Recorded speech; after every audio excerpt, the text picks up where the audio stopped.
I was 25 when I landed this job in Portland, which meant I needed to move from Sacramento to Portland. And let me tell you, I was literally freaking out trying to find somewhere to crash. I stumbled across this room in this massive old Victorian place through a Facebook group, and honestly the rent wasn't bad, and it was only like 15 minutes from work. So I thought, you know what?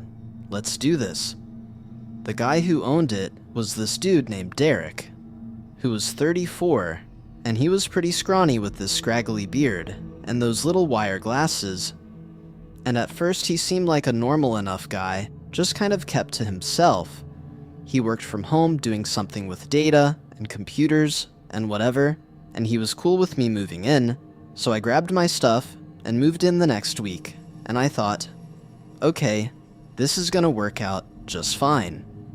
That first weekend, we hit up a coffee shop together, and that's when things started feeling a little off. He just kept grilling me about my older brother, like non-stop. And I'm talking really specific stuff, like where he went to school and what his job is, and if he's got a girlfriend. And I was trying to just roll with it and answer his questions, but the whole thing was just weird. You know, like, dude, why are you so obsessed with my brother? When we got back to the house, he was like, hey, you want to check out my office upstairs, since you haven't seen it yet? And I said, yeah, sure, why not? And went up with him.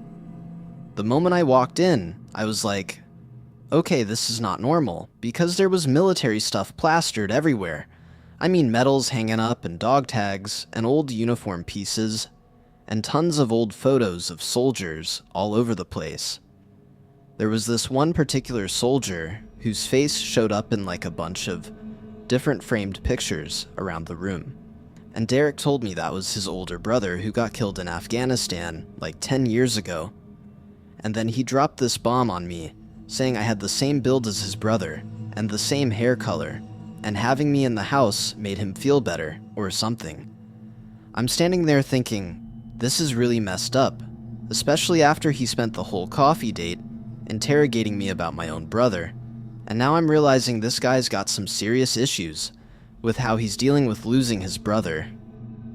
The next few weeks went by, and we hardly ran into each other, which was fine by me, and we definitely weren't buddies or anything.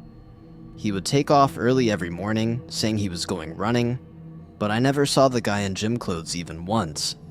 And then he'd hole up in that office for like forever.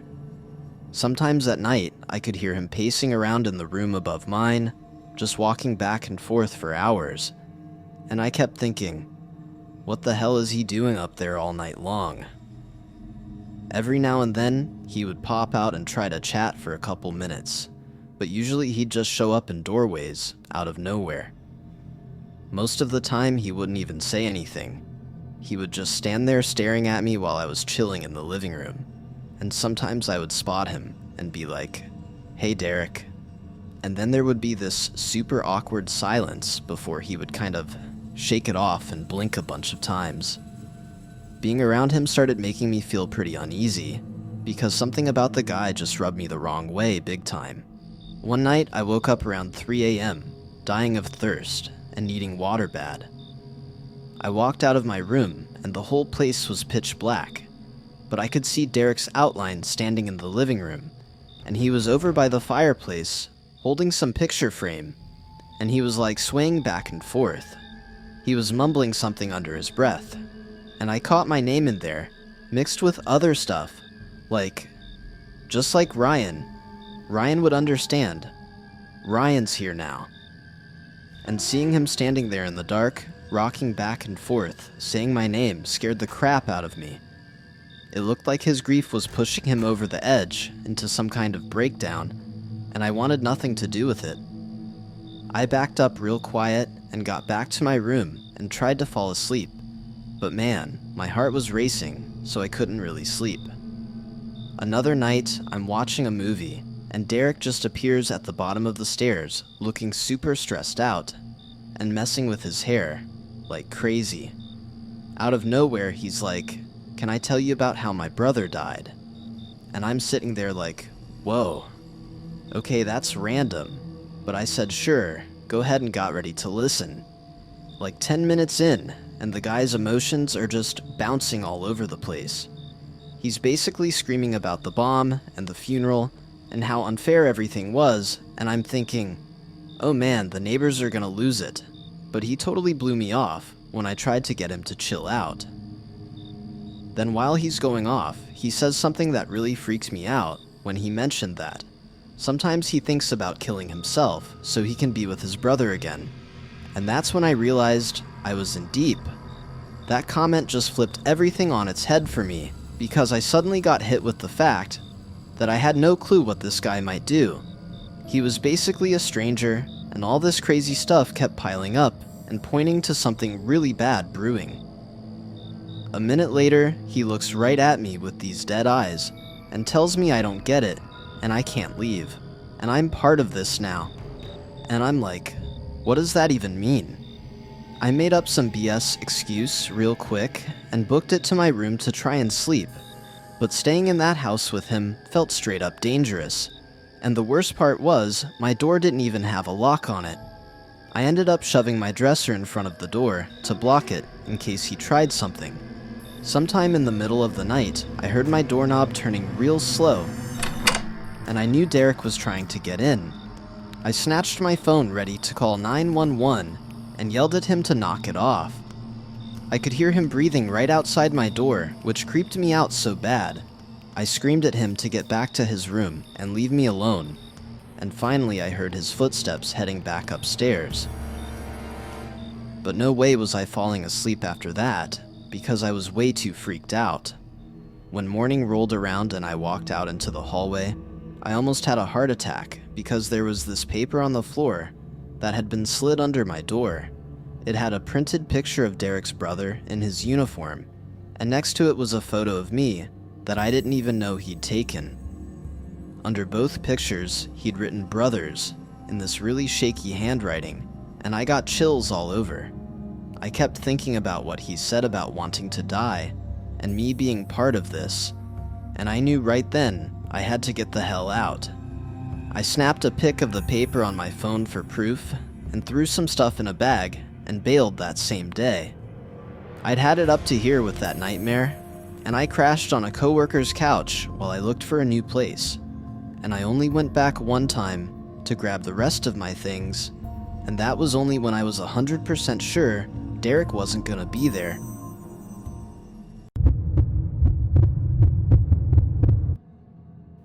This didn't happen to me personally, but I witnessed everything as it played out with my older brother. Just so you know, I'm telling this from a realistic perspective, but at the time my brother thought what was going on was paranormal, so I'm including that as part of how things unfolded. Alright, here's what went down. My brother had recently relocated to a new studio in one of those contemporary high-rises in the city center. The layout was completely open. It had great cooking space, bed area, restroom, and even a large storage closet. The size was pretty reasonable, but I recall thinking the place felt kind of cold with those charcoal-colored walls and laminate flooring. So anyway, once he settled in, strange things began happening. He would return home from the office and sense that the space looked off, and he regularly caught himself wondering if items had shifted from where he remembered leaving them. One day he got up and discovered a dish and utensil sitting in the basin with food remnants on the surface, which was odd since he hadn't eaten anything the night before.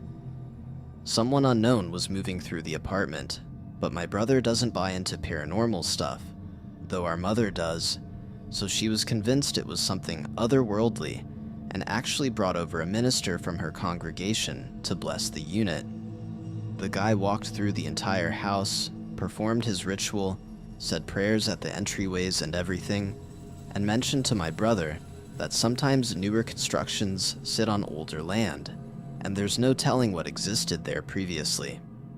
I believe the minister attempted to purify the area, or whatever, but everything only got more intense after that. Multiple times my brother would get up to discover the restroom faucet flowing. His clothing would be arranged on the mattress when he got back from the office. This started happening regularly, but he just wrote it off as some kind of spiritual activity.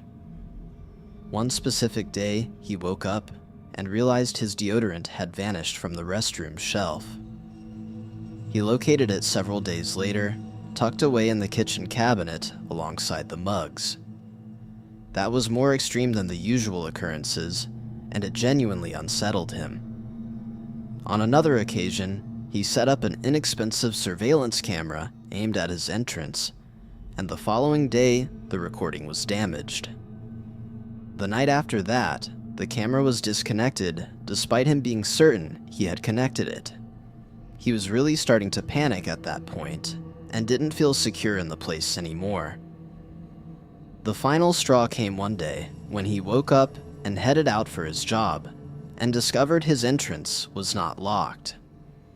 He had this specific habit where he verified it twice at bedtime, even tested the knob to be certain.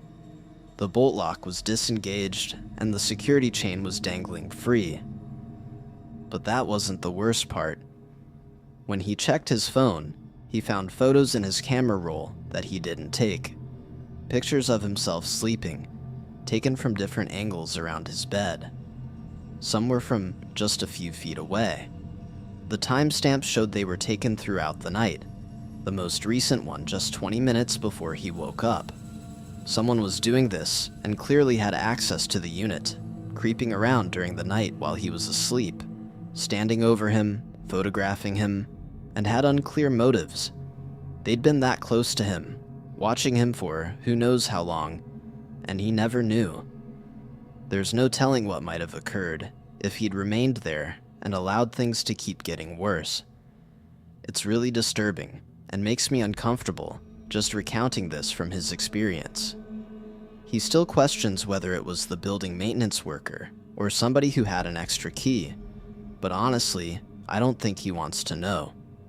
He panicked and vacated immediately that very day, dropped off the keys with the property office, and slept on my sofa for a few weeks while he searched for another apartment. He never reported it to the police. I think he was too shaken and just wanted to forget it ever happened. Even now, he checks his door 3 times before going to sleep, and he always keeps his phone facing down on the nightstand.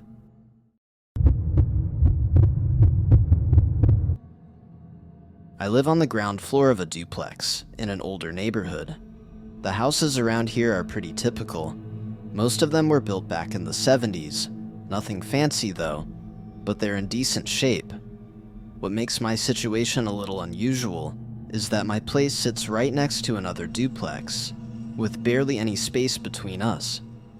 There's this narrow driveway, maybe 10 feet across my neighbor's, and our balconies are so close, you could literally have a normal conversation with someone on the other side without even raising your voice. I'd seen my neighbor around a few times before all this started. He is a younger guy, probably late 20s, in pretty good shape and clean shaven. His balcony opens right into his bedroom, so I knew that's where he crashed. That said, we'd never really talked, just the occasional head nod if we were both outside at the same time. Everything changed when my partner left town for a work trip. While he was gone, my 4-year-old son got really sick with a high fever. The poor kid was absolutely miserable and couldn't fall asleep no matter what I did. By the time 11 at night rolled around, I finally gave up trying to get him to bed and carried him to my home office instead. I've got this comfy reading chair in there, so I figured I'd just read to him until he got tired enough to pass out. We were a few pages into his favorite book when I noticed the light come on next door. A moment later, the balcony door opened and my neighbor walked out. He looked over and saw me sitting there with my kid. Being polite, I gave him a quick nod, but he didn't nod back or anything. Instead, he just stared at me with this totally blank look on his face. Then, while still staring right at me, he reached up and pulled something over his head. A mask. Not like a COVID mask or anything. This thing had some weird painted design on it that I couldn't really see in the dark. And then he just stood there like that, completely frozen, watching us through this mask. I felt my stomach drop, but I didn't want to freak out my son, so I looked back down at the book and kept reading. I tried my best to focus on the story and keep my voice normal, even though my hands were shaking a little.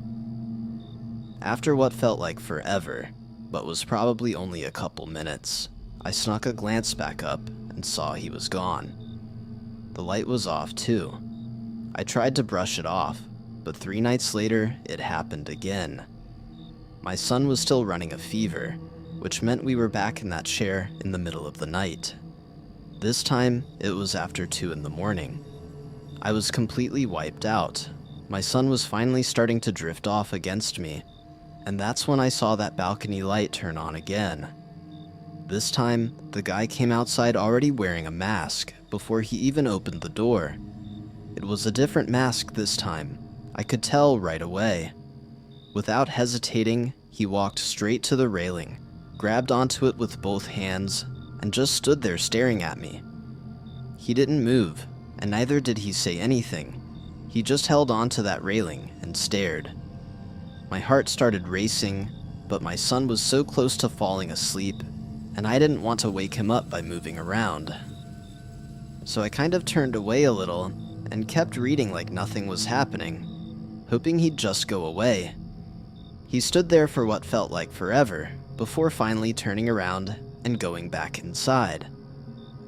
By the 7th night, my son's fever had finally broken, which was a huge relief. The problem was, getting sick had totally messed up his sleep schedule, which is how we ended up right back in that chair at 1 in the morning with another book. At this point, I'd been trying really hard not to think about the whole balcony thing. I kept telling myself maybe the guy was just weird, or maybe it was some kind of strange coincidence that didn't mean anything. That's when the light came on for the 3rd time. He walked out wearing another mask, the 3rd different one I'd seen, but this time he didn't just stand there like before. Instead, he came right up to the railing and leaned way out over it, his head tilted at this really creepy angle. Then, without warning, his whole body started jerking around. It took me a second to realize what was happening. He was laughing. His shoulders were shaking. His head was thrown back, his whole chest moving like he was cracking up about something hilarious. The thing is, I couldn't hear any sound because of the mask, which somehow made it so much worse. He just kept going and going, holding on to that railing, leaning further and further toward us, like he was trying to get closer. That's when I completely lost it. I jumped up so fast, I nearly dropped the book. I scooped up my son and rushed him to his bedroom. I shut the door behind us, flipped on his nightlight, and just sat there on his bed, trying to catch my breath while my heart pounded in my chest. I stayed with him until he was totally knocked out. I was just too scared to leave him alone. After that night, I kept the curtains in my office shut for weeks. Honestly, I still do. Because here's the thing that really gets to me. He's right there, just a few feet away. He sees me leave every morning when I take my son to daycare. He sees me get home every evening.